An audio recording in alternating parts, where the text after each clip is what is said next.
It's Mrs. McKelvy back with the next story in 13 Alabama Ghosts and Jeffrey.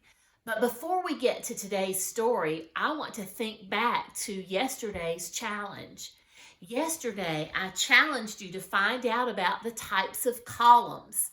So far, two of those types have been mentioned in our stories, the Doric column and the Ionic column. Were you able to find out the name of the third type of column? The third type of column is called Corinthian. And I also challenged you to try to draw pictures of what those columns look like. And here are my pictures of the columns. The Doric column is just very plain up at the top, just a very plain rectangle or square. The Ionic column looks like a scroll of paper on either side. And then the last one, the Corinthian column, has all sorts of fancy leaf work and carvings and things on it. So the Corinthian columns are the most ornate or the most fancy. I hope you had a great time trying to find out about the different column types. Well, let's get to today's story. It's called The Fateful Vigil at Carlisle Hall. Carlisle Hall does not look like a southern plantation home. It has no white columns, no broad verandas, no delicate iron grillwork trim. Instead, it's a solid, sensible structure made of brick and trimmed in pale pink fieldstone. Its doors and windows are arched, and its plain balcony with the copper-roofed overhang is more Oriental than Grecian. There is little in the appearance of Carlisle Hall to suggest that it has a ghost. Yet there is somehow a vague atmosphere of gloomy foreboding about the place. Carlisle Hall looks almost exactly as it did when it was completed in 1837. That was the year Edwin Kenworthy Carlisle chose a hilltop covered with oaks and hardwoods for the site of his new home. 10 years in the building, the dwelling is a short distance off the main highway, about a mile west of Marion in Perry County. The brick and the sandstone used in building Carlisle Hall were imported from Europe, probably coming over as ballast in ships docking in Mobile. Thousands and thousands of bricks were used to build the 18-room house with its 28-inch thick walls. Carlisle did not skimp on the bricks, nor on the fine oak woodwork used in the doors, the stairways, and the wainscoting. Even the mortar was the finest available and is still in perfect condition even today. It was in this massive house that Anne Carlisle was born, that she grew up to young womanhood, and that she died. And it is here that her weeping ghost still wanders. Anne had a carefree childhood, building playhouses under the shady oaks, sitting on the steps of the brick kitchen, which was separated from the house by a short walkway, to listen to the songs and the stories composed for her pleasure by the cook and the yardman. She dressed up in frills and ruffles to pass the napkins when her mother served tea to afternoon callers. She rode her pony with her father to watch the slaves at work in the fields. Or, perhaps best of all, she climbed the spiral staircase up to the square tower room that dominates Carlisle Hall.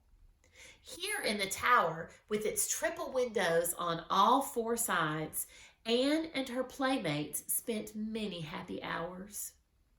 The tower was Anne's favorite room at Carlisle Hall. As she grew older, she loved to go up to the tower to be alone. She would sit for hours on the broad window ledge, gazing out across the countryside and dreaming romantic dreams of the future. In those dreams was a young man, a neighbor.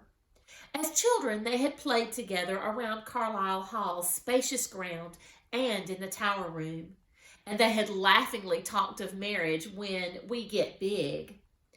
Now they were big, grown up. And again they talked of marriage. It was not a game this time, though, not a bit of fantasy playtime to laugh about. The Civil War had begun.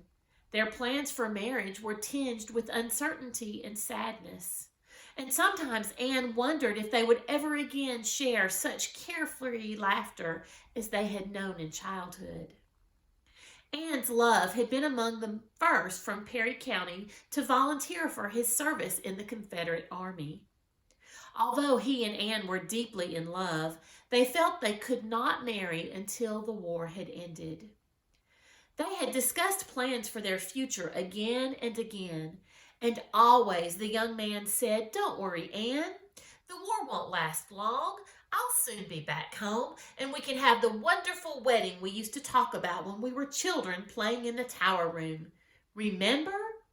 Just wait for me." And Anne promised she would wait. Before he rode off to join the Confederate forces, the gray-clad youth paid a final visit to Carlisle Hall to say goodbye to Anne. As was frequently done by affluent young Southerners going off to war, Anne's love took his personal servant with him, a slave named Big Tom. Big Tom waited at the curving approach to Carlisle Hall that day while his master talked to Anne and told her goodbye. During that final conversation, the couple agreed that Big Tom would return to Carlisle Hall to bring news of his master after the first battle ended. Anne believed, with a nearly fanatic obsession, that if her love was not harmed during this first battle, he would be spared to return to her when the war was over. He, being a realistic man, probably did not share Anne's belief, but he humored her by agreeing to the plan.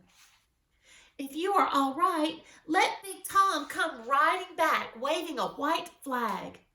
If you have been killed, God forbid, let him carry a red flag. I'll be watching from the tower window," Anne told her love. And so began Anne's weeks of vigil. Each morning she climbed on the window ledge and sat hour after hour, looking across the treetops to the road that leads up the hill to Carlisle Hall. Her maid brought her meals up to her in the tower room, and members of her family joined her frequently to talk with her and thus help pass the time. But so insistent was Anne on watching for Big Tom to arrive with his message that she was scarcely aware of the food or of the companionship. Only when it grew too dark to see the road would she come down from the tower room. One day at noon, while Anne was eating her solitary meal, she heard the sound of a horse approaching Carlisle Hall at full gallop. She threw her tray to the floor and hurried to the window. She knew with a strange certainty that the horseman was Big Tom, bringing her a message. Now, after weeks of waiting, Anne was filled with a sense of dread and foreboding so great that it was only by exerting the strongest willpower she could force herself to look out at the clearing where the rider would first come into sight. As she made herself look, Big Tom rode into the clearing. Over his head fluttered a dark red flag. For a moment, Anne stood hypnotized, unable to take her eyes off the approaching red flag. Then, calling her dead love's name, she flung herself over the stair rail and fell down through the spiral stairwell to the hall 3 floors below. When her father, who had heard her scream, reached her, Anne had already died. Many families have occupied Carlisle Hall since Anne's tragic death, and for long periods of time the house has stood empty. Yet even now, after more than 100 years, the cries of Anne Carlisle can still be heard as she goes to join her love in death. That was a sad story, but it was a really interesting one. I did some research on Carlisle Hall and I actually found out something super interesting. My family and I in the past have done something together called geocaching. Geocaching is a little bit like going on a treasure hunt, although there's not an actual treasure to find usually and take home. It's just usually something interesting that you can find and leave a message behind, or sometimes you can take something out of the geocache if you leave something else for the next person to find. But geocaching, and there are sites all over Alabama for geocaching. And so, as I was researching about Carlisle Hall and about this ghost story, I discovered that there is a geocache at Carlisle Hall. So, if you Google geocaching.com and the name 13 Alabama Ghosts, Carlisle Hall, you will find the instructions for how to find this geocache. Now, in the instructions, it says that this geocache is a nighttime geocache. And I have never done that before. So maybe when things are all clear, my family and I will go give this a try. But another thing that I thought was super interesting on this website that gave all the information about this geocache, if you scroll down to the very bottom of the page, there's a secret code. And there actually is the key to the code that's written at the bottom of the page too. So this is my challenge for you for today. See if you can find this page online by searching geocaching and 13 Alabama Ghosts, Carlisle Hall. And when you find the site that's geocaching.com, you'll know you're in the right place. Scroll down to the very bottom of the screen and see if you can decode the hint, the secret message that is there that helps you to be able to find the geocache if you ever get to go. Well, that's it for today. I'll see you tomorrow with another ghost story. Bye-bye.